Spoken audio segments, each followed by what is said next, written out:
जय श्री कृष्णा साथियों, स्वागत है आपका हमारे चैनल आई एम मोटिवेटेड में। वेद, पुराण, उपनिषद, रामायण, स्मृति और अन्य सभी ग्रंथों का सार और संपूर्ण रूप है महाभारत। इसलिए इसे पंचम वेद कहा गया है। प्रत्येक भारतीयों को इसे पढ़ना चाहिए। इसमें वह सब कुछ है जो मानव जीवन में घटित होता है या हो सकता है। इसमें वह सब कुछ है जो धर्म और राजनीति में होता है। इसमें वह भी है जो आध्यात्मिक मार्ग में घटित होता है। एक ओर इसमें रिश्तों को लेकर अपनत्व है, तो दूसरी ओर खून के रिश्तों को भी तार तार कर देने वाली असंवेदनशील घटनाएं।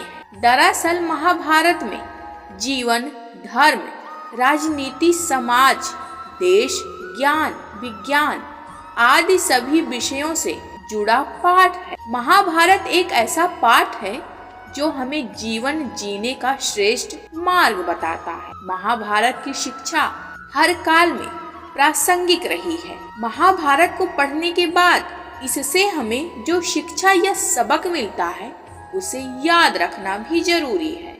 शिष्य या पुत्र को ज्ञान देना माता पिता व गुरु का कर्तव्य है, लेकिन सिर्फ ज्ञान से कुछ भी हासिल नहीं होता। बिना विवेक और सद्बुद्धि के ज्ञान अकर्म या विनाश का कारण ही बनती है। इसलिए ज्ञान के साथ विवेक और अच्छे संस्कार देने भी जरूरी हैं। इसके अलावा वह ज्ञान भी निष्प्रयोजन सिद्ध होता है जिसे हासिल करने वाला व्यक्ति योग्य नहीं है, अर्थात जिसका कोई व्यक्तित्व कार्य करने की क्षमता नहीं है। भगवान श्री कृष्ण के अनुसार जीवन का बेहतर प्रबंधन करना जरूरी है। जीवन के किसी भी क्षेत्र में बेहतर रणनीति आपके जीवन को सफल बना सकती है, और यदि कोई योजना या रणनीति नहीं है तो समझो जीवन एक अराजक भविष्य में चला जाएगा जिसके सफल होने की कोई गारंटी नहीं। भगवान श्री कृष्ण के पास पांडवों को बचाने का कोई मास्टर प्लान नहीं होता तो पांडवों की औकात औकात नहीं थी कि वे कौरवों से किसी भी मामले में जीत जाते। उनकी जीत के पीछे श्री कृष्ण की रणनीति का बहुत बड़ा योगदान रहा। यदि आपको जीवन के किसी भी क्षेत्र में जीत हासिल करना हो और यदि आपकी रणनीति और उद्देश्य सही है तो आपको जीतने से कोई नहीं रोक सकता। जिंदगी भाग्य से नहीं चलती, भाग्य भी तभी चलता है जब कर्म का चक्का घूमता है। इंसान की जिंदगी जन्म और मौत के बीच की कड़ी भर है। यह जिंदगी बहुत छोटी है, कब दिन गुजर जाएंगे आपको पता भी नहीं चलेगा। इसलिए प्रत्येक दिन का भरपूर उपयोग करना चाहिए। कुछ ऐसे भी कर्म करना चाहिए जो आपके अगले जीवन की तैयारी के हों। अतः इस जीवन में जितना हो सके उतने अच्छे कर्म कीजिए। एक बार यह जीवन बीत गया तो फिर आपकी प्रतिभा, पहचान, धन और रुतबा किसी काम नहीं आएंगे। धृतराष्ट्र अपने पुत्रों को लेकर जरूरत से ज्यादा ही भावुक और आसक्त थे। यही कारण रहा कि उनका एक भी पुत्र उनके वश में नहीं रहा। वे पुत्र मोह में भी अंधे थे।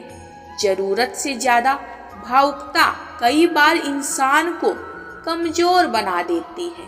वो सही गलत का फर्क नहीं पहचान पाते।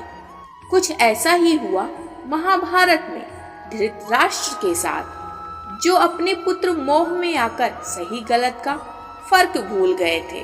बुरे हालात या मुसीबतों के वक्त जो इंसान दुखी होने की जगह संयम, सावधानी के साथ पुरुषार्थ, मेहनत या परिश्रम को अपनाए, वह सहनशीलता के साथ कष्टों का सामना करे तो उससे शत्रु या विरोधी भी हार जाते हैं। आपकी और हमारी जिंदगी में भी ऐसे तमाम मौके आते हैं जबकि हमें मुश्किलों का सामना करना पड़ता है। कुछ लोग इस दौरान घबरा जाते हैं, कुछ दुखी हो जाते हैं, और कुछ शुतुरमुर्ग बन जाते हैं और कुछ लोग अपना मानसिक संतुलन खो बैठते हैं। मानसिक रूप से दृढ़ व्यक्ति ही ऐसे हालात में शांति चित्त रहकर धैर्य और संयम से काम लेकर सभी को ढांढस बांधने का कार्य करते हैं और इन मुश्किल हालात से सभी को बाहर निकाल लाते हैं। परिवार, समाज या कार्य क्षेत्र में आपसी टकराव, संघर्ष और कलह होते रहते हैं, लेकिन इन सभी में संयम रखना बहुत आवश्यक है। साथियों, रोजाना ऐसे ही प्रेरणादायक और ज्ञानवर्धक बातों को जानने के लिए हमारे चैनल को सब्सक्राइब जरूर करिएगा। धन्यवाद।